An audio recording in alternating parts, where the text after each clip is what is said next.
Soy Amelia, tengo 29 años. Vivo sola en un piso en Madrid que probablemente se ha quedado pequeño para mi colección de libros, pero es mío. De día soy científica de datos, un trabajo que es como resolver rompecabezas complejos, algo que me apasiona. Mi vida siempre ha sido tranquila, ordenada y meticulosamente planeada. Un contraste total con la familia caótica y emocionalmente agotadora que dejé atrás en mi ciudad natal. Durante años, creí que yo era la oveja negra, la que no tenía tanto talento natural ni éxito como mi hermana menor, Lucía. Esa era la historia que mis padres, especialmente mi padre, siempre contaban. Pero una sola frase descuidada en una cena familiar pronto desmoronaría una década de mentiras, revelando que los cimientos de mi familia estaban construidos sobre una traición impactante que nunca vi venir. Antes de que esta historia se desarrolle, me encantaría conectar con vosotros. Por favor, decidme en los comentarios desde dónde me estáis viendo y qué hora es en vuestro rincón del mundo. Es increíble ver lo lejos que pueden llegar estas historias. Al crecer, mi familia era el retrato perfecto del éxito de la clase media, al menos en apariencia. Mi padre, Marcos, era un director comercial que caminaba con un aire de confianza inquebrantable. Era un hombre que creía en ganadores y perdedores claros, una filosofía que aplicaba no solo a su carrera, sino también a sus propios hijos. Mi madre, Elena, era la personificación del ama de casa abnegada, un alma gentil cuyo papel principal era mantener la paz y orbitar alrededor de la imponente presencia de mi padre. Y luego estaba mi hermana, Lucía. 3 años menor que yo, Lucía era el sol frente a mi sombra, la estrella vibrante y natural de la familia. Desde que tengo uso de razón, Lucía fue la niña de sus ojos. Tenía un carisma natural que atraía a la gente, una sonrisa deslumbrante y una capacidad asombrosa para conseguir exactamente lo que quería. Mientras yo era silenciosa y estudiosa, perdiéndome en libros y ecuaciones, Lucía estaba fuera haciendo amigos, en el equipo de gimnasia y ganando concursos de talentos escolares. Mis padres se deleitaban con sus logros. La repisa de nuestra chimenea era un santuario a los éxitos de Lucía. Trofeos, bandas de concursos, fotos enmarcadas de ella aceptando premios. Mis certificados académicos estaban guardados en una carpeta en el despacho de mi padre, y rara vez se mencionaban. No es que fueran abiertamente crueles conmigo, era más bien una negligencia benigna, un recordatorio constante y sutil de que yo era diferente, menos emocionante, menos parecida a ellos. Amelia es la responsable, le decía mi madre a los parientes, una etiqueta que sentía menos como un cumplido y más como un premio de consolación. La responsabilidad era mi papel, mientras que el de Lucía era brillar. Yo era la que recordaba los cumpleaños, la que se aseguraba de que las facturas se pagaran a tiempo cuando mis padres pasaban apuros, y hacía las tareas sin que me lo pidieran. Lucía era la que traía a casa historias de sus triunfos sociales, que mi padre escuchaba con total atención. La dinámica financiera en nuestra familia siempre estuvo un poco distorsionada. Mi padre predicaba el evangelio del trabajo duro y la autosuficiencia, pero las reglas parecían doblarse para Lucía. Cuando ella quiso un coche nuevo para su 18 cumpleaños, mi padre avaló un préstamo sin pensarlo 2 veces. Cuando decidió estudiar diseño de moda en una universidad privada carísima, canjearon fondos de ahorro que originalmente habían destinado para la educación de ambas. Lucía tiene una visión, decía mi padre, defendiendo el gasto. Hay que invertir en el talento. Mi camino fue diferente. Sabía que no habría una red de seguridad para mí, así que trabajé incansablemente. Conseguí una beca parcial en una universidad pública y trabajé en 2 empleos para cubrir el resto, graduándome en estadística. Mis padres asistieron a mi graduación, pero se sintió más como una obligación que como una celebración. Se hicieron unas pocas fotos, me dieron un abrazo cortés y luego pasaron la mayor parte de la comida hablando de las próximas prácticas de verano de Lucía en Barcelona. Después de la universidad, Conseguí un puesto de analista junior en una empresa a 3 horas de casa. Fue mi escape. La distancia me permitió construir una vida propia, libre de comparaciones constantes. Pero el cordón umbilical financiero, aunque pensé que estaba cortado, simplemente se había estirado. A los pocos meses de empezar mi nuevo trabajo, mi padre llamó. Parecía tenso. La empresa para la que trabajaba había perdido a un cliente importante y sus comisiones se habían visto afectadas. Había sido demasiado orgulloso para decírmelo, pero las cosas estaban apretadas. «Odio pedirlo, Amelia», dijo con una voz cargada de fingida renuencia. «Pero estamos en un aprieto, solo hasta que las cosas mejoren. ¿Podrías ayudarnos con unos cientos al mes?» «Por supuesto», dije que sí. Al fin y al cabo, yo era la responsable. Empezó con 500 euros al mes. Luego, 6 meses después, fue una llamada sobre mi madre necesitando un tratamiento dental que el seguro no cubría. La cantidad subió a 800. Un año después, el coche de mi padre se averió y necesitó ayuda para la entrada de uno nuevo. El pago mensual que enviaba a casa se convirtió en 1.200 euros. Era una parte significativa de mi salario, especialmente en esos primeros años, y significaba que vivía de forma austera. Me llevaba la comida en tupper al trabajo, no me iba de vacaciones y conducía un coche de 10 años, pero era por mi familia. Nunca lo cuestioné. Siempre que preguntaba cómo se las arreglaban, mi padre me daba una respuesta vaga. «Vamos tirando gracias a ti. Está difícil la cosa ahí fuera». Luego desviaba la conversación a los últimos triunfos de Lucía. Ella se había graduado y, con un pequeño préstamo de nuestros padres, había montado su propio negocio de organización de eventos de lujo. Según mi padre, fue un éxito de la noche a la mañana. «Tiene un don natural», alardeaba. «Levantó ese negocio de la nada, ella solita. Esa chica es una emprendedora nata. Se lo ha ganado todo por sí misma, no como tú». Esa última parte siempre dolía. Pero me mordía la lengua. Me decía a mí misma que no quería ser cruel, que simplemente no entendía mi mundo de datos y algoritmos. Él veía los eventos llamativos de Lucía y su vida perfecta en Instagram como un éxito tangible, mientras que mi ascenso constante en la escalera corporativa era algo abstracto y poco glamuroso. Envié el dinero cada mes sin falta, una transacción silenciosa que creía que mantenía a mi familia a flote. Durante los siguientes 7 años, mi carrera despegó. Me ascendieron a científica de datos senior. Mi salario creció y mi trabajo fue reconocido en el sector. Estaba orgullosa de lo que había construido. Sin embargo, a los ojos de mi familia, yo seguía siendo solo la responsable. Lucía, mientras tanto, era una especie de celebridad local. Su negocio aparecía en revistas de estilo de vida y sus redes sociales eran una galería de bodas lujosas y fiestas exclusivas. Conducía un todoterreno de lujo, vivía en un ático de moda en el centro y se iba de vacaciones exóticas. Supuse que su negocio era increíblemente lucrativo y sentí un orgullo silencioso de que mi apoyo financiero a nuestros padres les hubiera permitido darle el capital inicial que necesitaba para alcanzar sus sueños.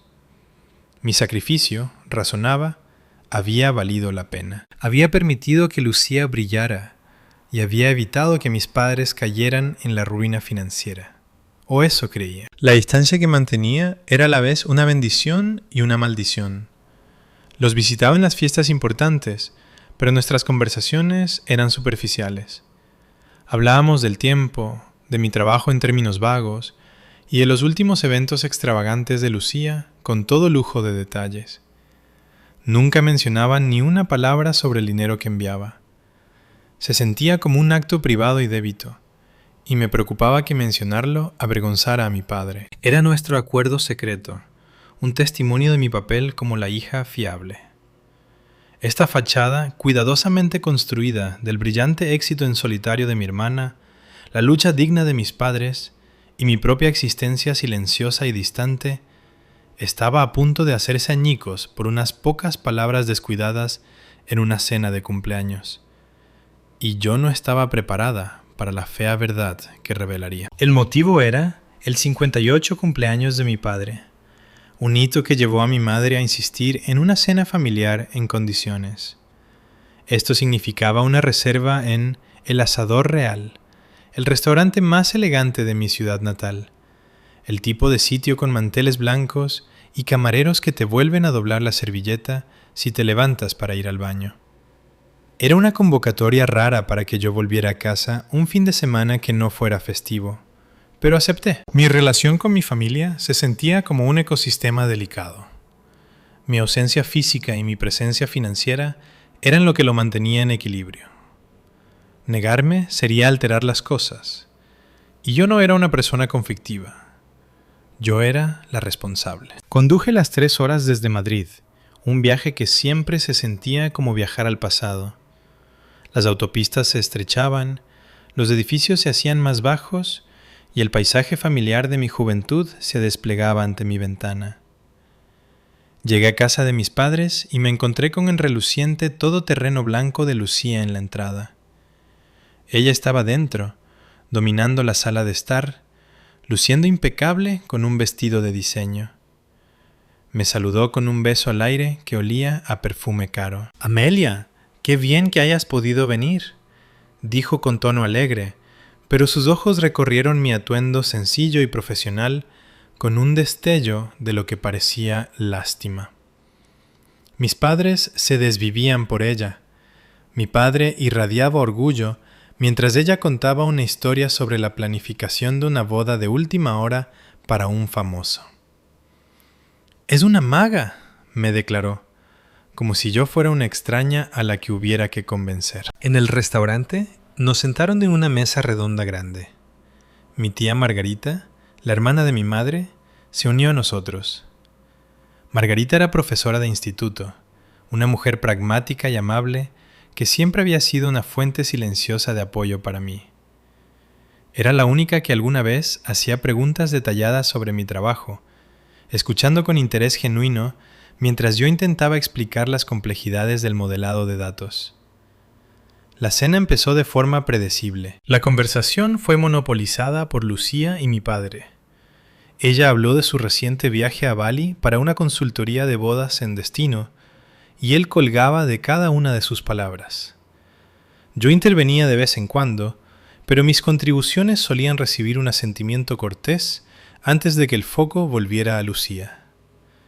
En un momento dado, mi madre se volvió hacia mí y me preguntó: «¿Y sigues contenta en esa empresa de informática, cielo?» Trabajaba para una de las firmas tecnológicas más grandes del mundo, pero para ella solo era una empresa de informática. «Va muy bien, mamá», dije. «De hecho, me ascendieron para liderar un nuevo proyecto el mes pasado». «Ah, qué bien», respondió, con la atención ya desviándose mientras Lucía empezaba a mostrar fotos en su teléfono. La tensión, al menos para mí, empezó a aumentar cuando el tema pasó a las finanzas. Mi tía Margarita hablaba de uno de sus antiguos alumnos que tenía dificultades para pagar sus préstamos de estudios. Mi padre sacudió la cabeza con una gravedad teatral. «Todo es cuestión de ética de trabajo», anunció a la mesa. «La gente hoy en día espera que se lo den todo hecho. Nadie quiere ganarse el éxito». Luego miró a Lucía, inflando el pecho de orgullo. «Mirad a Lucía. Construyó su negocio de la nada. Ni un solo céntimo de ayuda por nuestra parte. Cada bolso de marca, cada vacación, se lo ha ganado todo ella solita. Se ha hecho a sí misma por completo». Sentí el pinchazo familiar, pero me quedé callada, moviendo el vino en mi copa. Sabía que estaba olvidando convenientemente el pequeño préstamo que le habían dado para empezar, pero lo dejé pasar. Era su cumpleaños y esta era su narrativa favorita: el éxito por mérito propio de su hija adorada. Pero no había terminado. Dirigió su mirada hacia mí y una ligera sonrisa despectiva rozó sus labios. «Tu hermana se lo ha ganado todo ella misma, no como tú». Las palabras quedaron suspendidas en el aire, afiladas y pesadas. Mi tenedor golpeó el plato. Los ojos de la tía Margarita se abrieron un poco. Mi madre se removió incómoda en su asiento. Lucía simplemente tomó un sorbo delicado de su vino, con una sonrisita de suficiencia en los labios. Durante años había absorbido comentarios como este. Él no entendía los años que pasé estudiando, las largas horas de trabajo, los sacrificios. Para él, mi éxito no era ganado de la misma forma que el de Lucía, porque no era tan visible ni glamuroso. Pero esta vez, justo después de su sermón sobre las ayudas, se sintió diferente. Era una comparación directa y profundamente injusta, especialmente porque mi dinero, el dinero que yo había ganado con mi propio esfuerzo, era precisamente lo que los había mantenido cómodos a él y a mi madre durante casi una década. Una ola de rabia fría me recorrió, tan potente que casi me deja sin aliento. Todos los años de morderme la lengua, de enviar dinero en silencio, de aceptar mi papel como la hija secundaria y menos impresionante, todo se unió en un solo momento de claridad. Había sido una tonta. Me eché hacia atrás en mi silla, con voz sorprendentemente tranquila y firme cuando hablé. Entonces, no os enviaré más dinero. El parloteo en la mesa se detuvo en seco. Mi padre, que estaba a punto de dar un bocado a su chuletón, se quedó paralizado. ¿Qué? Sostuve su mirada directamente, con una expresión ilegible. He dicho que no voy a enviaros más dinero. Como Lucía es la que se lo ha ganado todo ella sola y tiene tanto éxito, estoy segura de que podrá cuidar de vosotros de ahora en adelante. Ahora es su problema. La cara de mi padre, que había estado roja por el vino y la satisfacción personal, empezó a palidecer. Un aspecto confundido y aterrorizado cruzó sus ojos. Soltó una risa corta y nerviosa. ¿Qué dinero? ¿De qué estás hablando, Amelia? No nos has enviado ni un céntimo. El silencio que siguió fue absoluto. Fue como si hubieran succionado todo el aire de la sala. No dije nada. Solo mantuve la mirada de mi padre. Parecía totalmente desconcertado, pero fue el destello de confusión genuina en sus ojos lo que me dio un escalofrío. No estaba mintiendo para encubrir algo. Realmente parecía no tener idea de qué estaba hablando. Lentamente, a medida que pasaban los segundos, todos en la mesa empezaron a girar la cabeza. El rostro de mi madre era una máscara de confusión. La expresión de mi tía era de horror incipiente, y mi padre, con el ceño fruncido, siguió su mirada. Todos se volvieron lentamente hacia mi hermana. Lucía estaba congelada, con la copa de vino a medio camino de los labios. La sonrisa de suficiencia había desaparecido, reemplazada por una mirada de pánico puro y absoluto.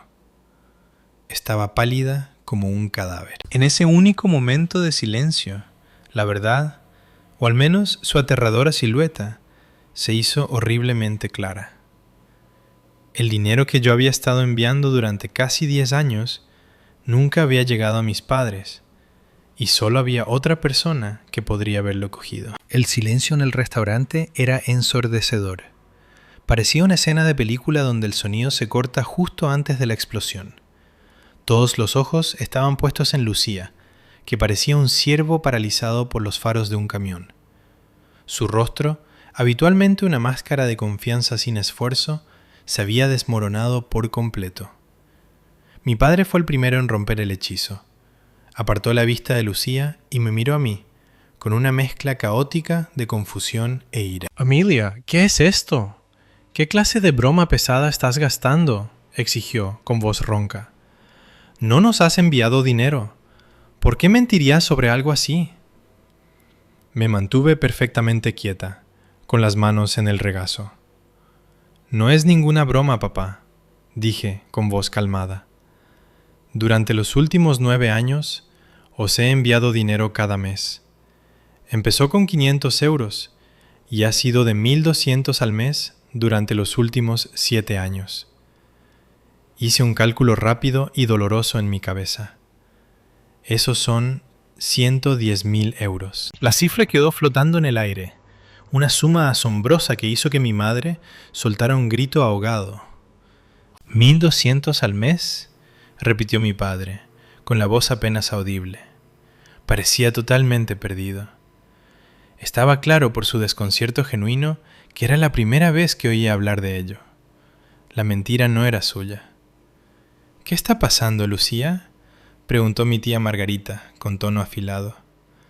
Amelia no es una mentirosa. ¿Dónde está el dinero?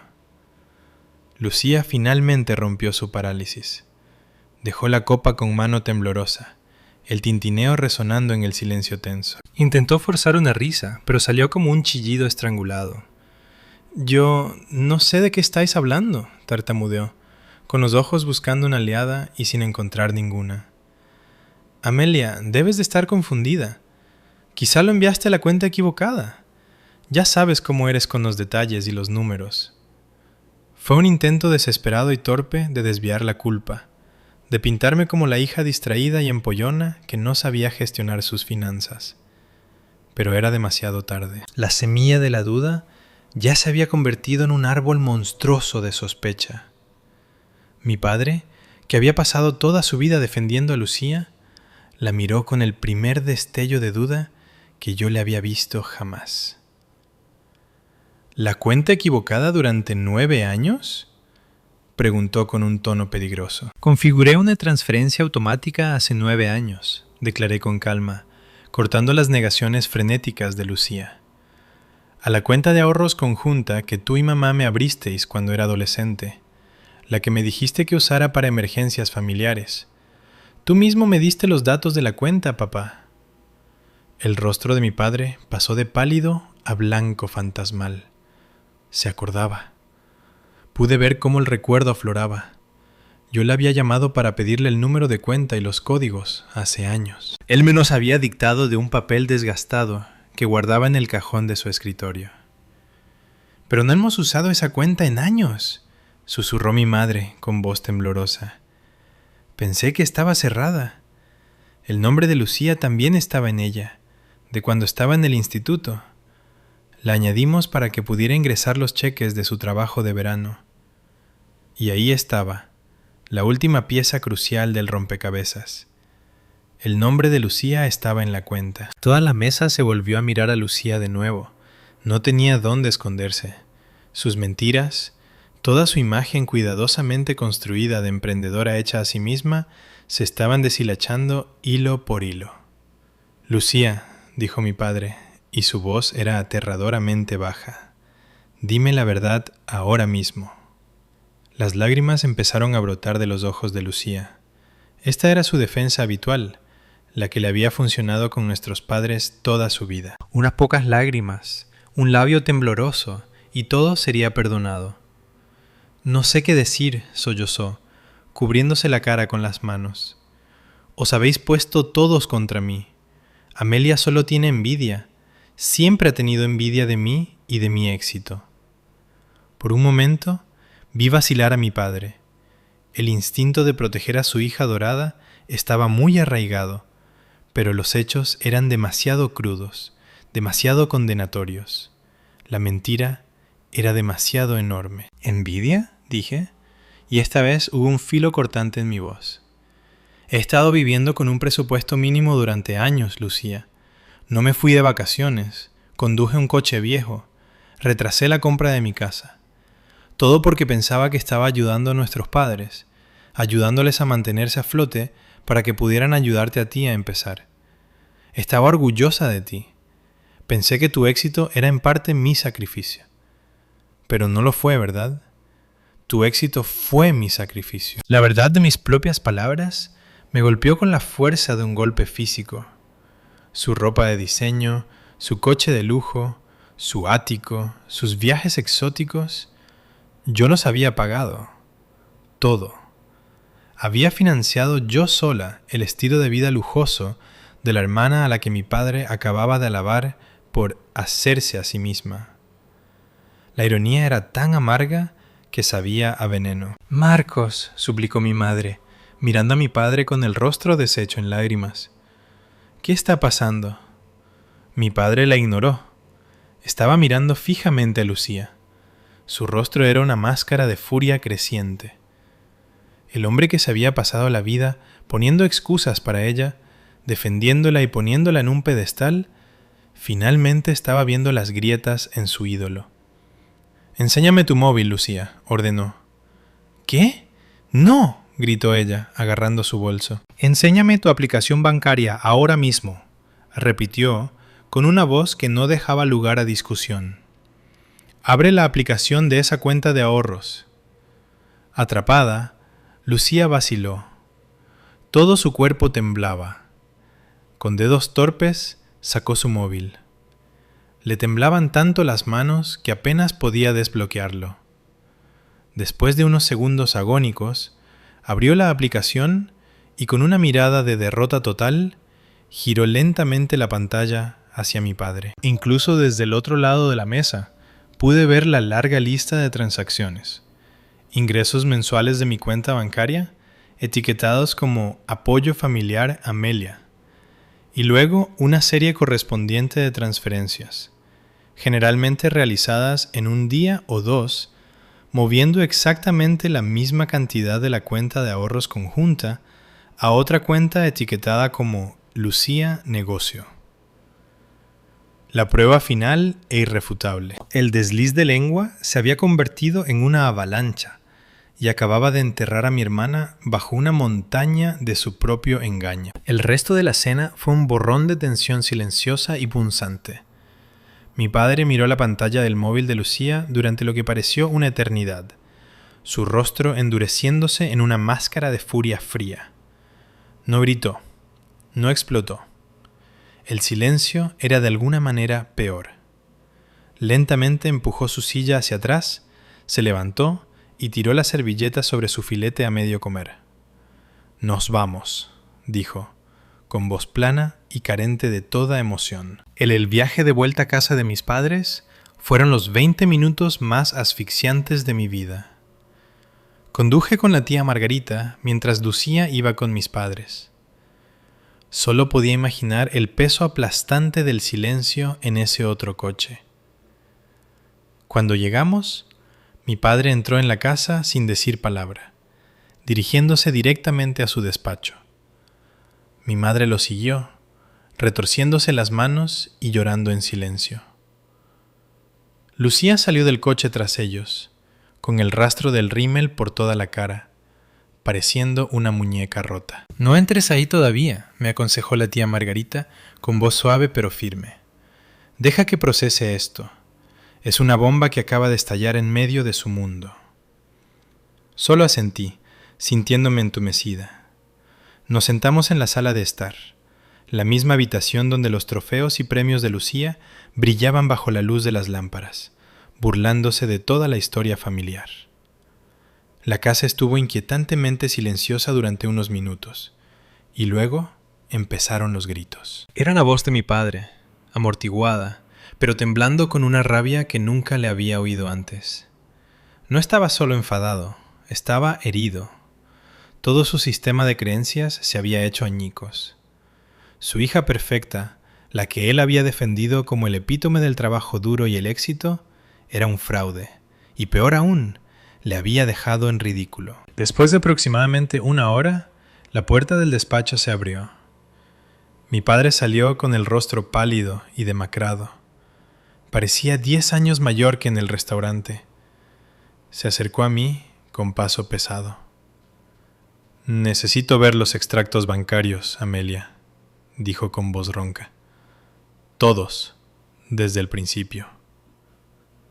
Durante las siguientes 2 horas, los 4, mi padre, mi madre, la tía Margarita y yo, nos sentamos a la mesa del comedor frente a mi portátil. Lucía había sido desterrada a su antigua habitación y sus sollozos se oían desde el pasillo. Entré en mi banca online y saqué 9 años de extractos. Línea por línea rastreamos el dinero. Las transferencias mensuales, siempre el día 28, de Amelia F. Thompson a la cuenta de ahorros conjunta. Las cantidades eran constantes, innegables. Mientras mi padre veía la prueba implacable y documentada de mi sacrificio, su expresión pasó de la ira a una vergüenza profunda. Vio las fechas, el flujo constante de dinero que había coincidido con sus propios baches financieros, con las facturas médicas de mi madre, con todas las pequeñas crisis que yo había intentado resolver ciegamente desde la distancia. Vio la evidencia tangible del apoyo que él había afirmado no haber recibido nunca. «No lo entiendo», dijo mi madre, con voz ahogada por las lágrimas, mientras señalaba la pantalla. «Lucía nos dijo que su negocio fue un éxito instantáneo. Dijo que consiguió un cliente enorme en su primer mes». «No hubo ningún cliente enorme», dije, encajando las piezas en mi mente. Yo era el cliente. Mi dinero era su capital inicial, su capital operativo y su beneficio. Todo en uno. Luego hicimos algo que debería haber hecho hace años. Buscamos la cuenta de ahorros conjunta online. Como había dicho mi madre, el nombre de Lucía seguía allí como cotitular. Tenía acceso total. Podía transferir dinero a su antojo y los extractos se enviaban electrónicamente a una dirección de correo que ella misma había configurado, no a la dirección de mis padres. Había creado una tubería perfecta e invisible, desviando mi apoyo directamente a sus propias cuentas. La profundidad real de su engaño era asombrosa. No era solo que cogiera el dinero, era la elaborada narrativa que había construido a su alrededor. Encontramos aquel viejo reportaje en la revista local sobre su próspero negocio. En él se la citaba diciendo: «Empecé con nada más que un sueño y un préstamo de 500 euros de mis ahorros. Fue aterrador, pero creo en el trabajo duro». Mi padre leyó la frase en voz alta y luego soltó un sonido que era mitad risa, mitad sollozo. «Un préstamo de 500 euros de sus ahorros», repitió, sacudiendo la cabeza con incredulidad. «Estaba cobrando tu primer cheque de 500 euros en ese mismo momento».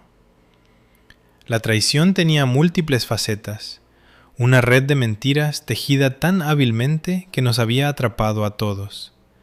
Me había mentido a mí, haciéndome creer que nuestros padres estaban en constante apuro financiero. Había mentido a nuestros padres, creando una fantasía de su propio éxito brillante, mientras usaba secretamente mi dinero para financiar su vida de lujo.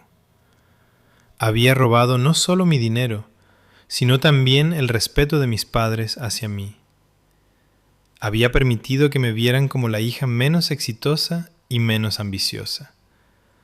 Todo mientras vivía literalmente de mi esfuerzo. Para cuando terminamos, eran casi las 2 de la mañana. Mi padre se echó hacia atrás, con la cara hundida en las manos. «Lo siento tanto, Amelia», susurró con voz quebrada. «He sido un ciego y un tonto».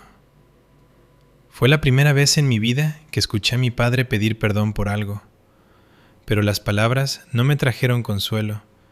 El daño era demasiado profundo. La familia que creía tener, los papeles que pensaba que desempeñábamos todos, habían sido una completa fabricación. Mi sacrificio silencioso había sido retorcido para convertirse en una herramienta para el beneficio egoísta de mi hermana. Y las mismas personas a las que intentaba ayudar habían sido cómplices involuntarias en mi anulación. A la mañana siguiente, un silencio pesado y opresivo colgaba sobre la casa. Era ese tipo de silencio lleno de palabras no dichas, acusaciones y remordimientos. Bajé y encontré a mi padre solo en la mesa de la cocina. El hombre seguro y autoritario que había conocido toda mi vida se había ido, reemplazado por un fantasma. Me miró al entrar, con ojos llenos de una tristeza tan profunda que me sobresaltó.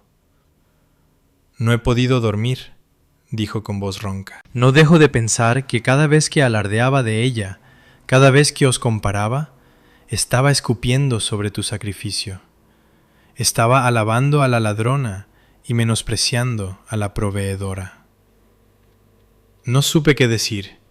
Simplemente me serví una taza de café y me senté frente a él. Durante mucho tiempo, simplemente nos quedamos allí sentados, Lucía, según supimos, seguía encerrada en su habitación. Más tarde esa mañana, mi padre tomó una decisión. Necesitamos saberlo todo, dijo. Querían la verdad completa y sin adornos. Tras una breve y tensa discusión, mi padre subió y llamó a la puerta de su habitación. Unos minutos después bajó, seguido por una Lucía de aspecto derrotado. No nos miraba a los ojos. Sin su armadura de ropa de diseño y sonrisas seguras, parecía pequeña y frágil. Vestida como una sudadera vieja y gigante, con el pelo sin peinar y la cara pálida, parecía una extraña. Mi padre señaló el portátil en la mesa del comedor. «Entra», dijo con voz fría. «Enséñanoslo todo». Con manos temblorosas, Lucía entró en sus cuentas principales y de tarjetas de crédito. Y durante la siguiente hora, presenciamos la confesión silenciosa de su década de engaño. Estaba todo allí, expuesto en el lenguaje crudo de los extractos financieros. Vimos un pase de diapositivas de su vida financiada por mí. La entrada de su coche de lujo, la fianza y el primer mes de alquiler de su ático. Los pagos de un trastero donde guardaba suministros para su negocio inexistente. Innumerables compras en boutiques de alta gama, salones exclusivos, spas y restaurantes donde una sola comida costaba más que mi presupuesto semanal para la compra. Y los viajes. Bali, Italia, París, hoteles en el Caribe. Cada transacción era una nueva puñalada de traición. El descubrimiento más flagrante fue el negocio en sí. Existía, pero era una fachada endeble. Tenía una licencia de actividad y una web sofisticada, pero su lista de clientes era minúscula. Las bodas lujosas que publicaba eran o bien sesiones de fotos que ella pagaba, o eventos a los que simplemente asistía como invitada. Mi mensualidad de 1.200 euros no era un suplemento a sus ingresos. Durante la mayor parte de los últimos 9 años, era su único ingreso. Mientras revisábamos los gastos, surgió un patrón escalofriante. Cada vez que yo había aceptado aumentar la cantidad mensual, coincidía con una gran compra de Lucía. Cuando mi padre llamó por la emergencia dental de mi madre, Lucía reservó un viaje de 2 semanas a Europa. Cuando necesitó ayuda para el coche, Lucía compró un cachorro de raza por 1.000 euros y todo un vestuario a juego. Había estado fabricando crisis a través de mi padre, alimentándole con historias de penuria financiera para que él, a su vez, me pidiera más dinero a mí. Él había sido su peón involuntario y yo, su benefactora secreta. Durante todo este proceso, Lucía no dijo nada. Su silencio fue su confesión. Cuando terminamos, mi padre cerró el portátil con un clic seco. Miró a su hija menor, la que había adorado e idolatrado. «¿Por qué, Lucía?», preguntó con voz quebrada. «¿Por qué nos has hecho esto?». Lucía finalmente levantó la vista y vi una vergüenza hueca. «Porque no podía fallar», susurró. «Todos esperabais que fuera una estrella. Amelia era la lista, así que yo tenía que ser la exitosa. Cuando el negocio no despegó, entré en pánico. Vi el dinero en esa cuenta y simplemente lo cogí. Al principio fue solo un poco para salir del paso, pero era tan fácil y luego no pude parar». Su confesión fue patética y egoísta, pero también contenía una pizca de verdad. Los papeles que nuestra familia nos había asignado, yo la responsable, ella la estrella, se habían convertido en jaulas. Pero su respuesta a esa presión no fue trabajar más duro, sino mentir, robar y traicionar. Una semana después, mi madre me llamó para otra cena familiar, solo nosotros 4, para hablar de lo que pasaría a continuación. Mi reacción inicial fue un no visceral, pero finalmente accedí. Cuando llegué, la atmósfera era espesa. Lucía ya estaba allí, sentada en el sofá, pálida y retraída. Se había mudado de su ático, la primera consecuencia de que se cortara el flujo de dinero, y se alojaba temporalmente en su antigua habitación. Mi padre, Marcos, parecía agotado pero decidido. Mi madre, Elena, intentaba ocuparse con los preparativos de la cena, con movimientos nerviosos. Nadie sabía qué decir. Nos sentamos a la mesa y mi padre fue quien rompió el silencio.